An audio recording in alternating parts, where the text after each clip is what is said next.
नमस्कार दोस्तों, आज सुनते हैं करवा चौथ की कथा। एक साहूकार के 7 लड़के और एक लड़की थी। सेठानी समेत उसकी सभी बहुओं और बेटी ने करवा चौथ का व्रत रखा। साहूकार के लड़के अपनी बहन से बहुत प्यार करते थे। साहूकार के लड़के जब भोजन करने लगे तो उन्होंने अपनी बहन से भोजन के लिए कहा। इस पर उनकी बहन ने जवाब दिया, भाई अभी चांद नहीं निकला है, चांद निकलने पर उसे अर्घ देकर ही मैं भोजन करूंगी। बहन की बात सुनकर भाइयों ने नगर के बाहर जाकर एक पहाड़ी पर अग्नि जला दी और छलनी ले जाकर उसमें से प्रकाश दिखाते हुए अपनी बहन से बोले, बहन चांद निकल आया है, अर्घ देकर भोजन कर लो। साहूकार की बेटी ने अपनी भाभियों से कहा, भाभी देखो चांद निकल आया है, आप भी अर्घ देकर भोजन कर लो। ननद की बात सुनकर भाभियां बोली, बाईसा ये तो आपका चांद है, हमारा चांद आने में अभी समय है।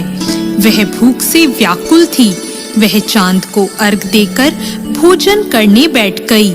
जैसे ही उसने पहला घास खाया उसे छींक आ गई।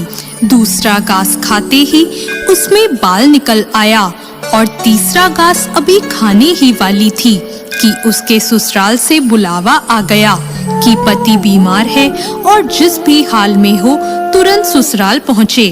उसे विदा करने के लिए माँ ने जब बक्से से कपड़े निकाले तो काले कपड़े मिले। दूसरी बार सभी कपड़े सफेद निकले। बेटी बोली, माँ तुम रहने दो, मैं चली जाती हूँ। माँ घबराकर बेटी से बोली, बेटी रास्ते में जो भी छोटा बड़ा कोई भी मिले सबके पैर पड़ती जाना। जो भी बूढ़ सुहागन होने का आशीर्वाद दे तो वहीं अपने पल्ले में गांठ बांध लेना।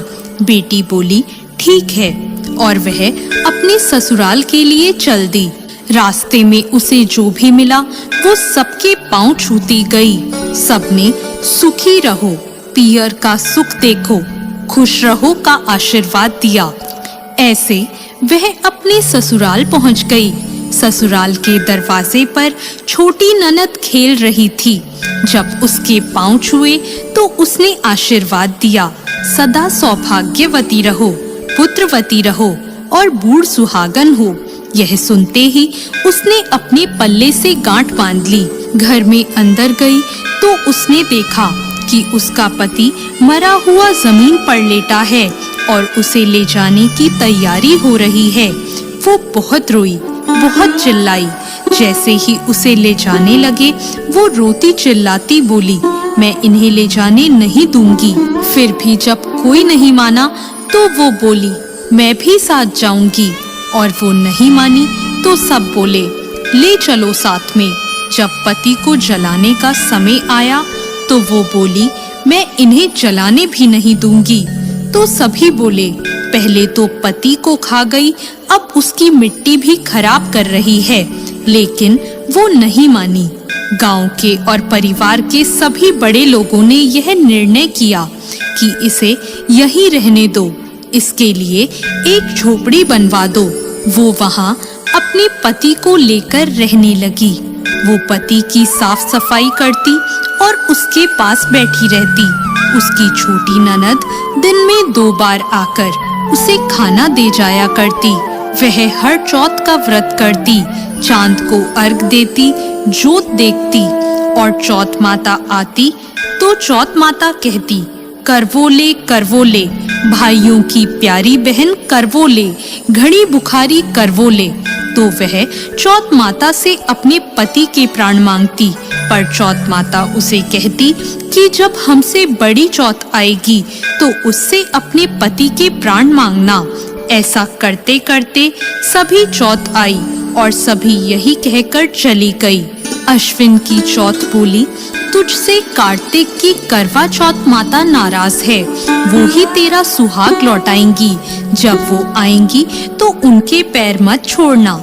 जब करवा चौथ आने वाली हुई तो उसने अपनी छोटी ननद से पूरे श्रृंगार और सुहाग का सारा सामान मंगवाया और करवे भी मंगवाए। सास ने सोचा पागल हो गई है, जो मांगती है दे आओ। साहूकार की बेटी ने करवा चौथ का व्रत रखा। चांद निकलने पर अर्घ दिया, चौथ माता की जोत करी।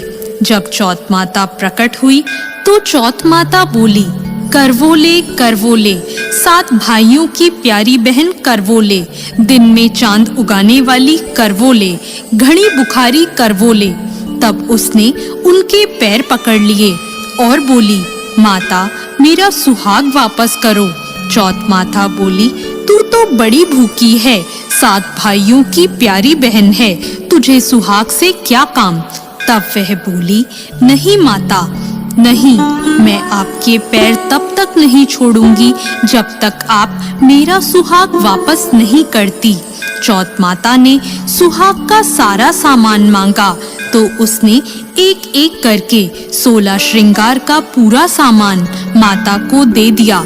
चौथ माता ने अपनी आंखों से काजल निकाला, नाखूनों से मेहंदी निकाली और मांग से सिंदूर निकाला और चिटकी उंगली का छींटा दिया। उसका पति जीवित हो गया और चौथ माता जाते जाते उसकी झोपड़ी पर लात मार गई, जिससे उसकी झोपड़ी महल बन गई। जब छोटी ननद अगले दिन खाना लेकर आई तो उसने देखा कि भाभी की झोपड़ी की जगह तो महल खड़ा है। वो ननद को देखते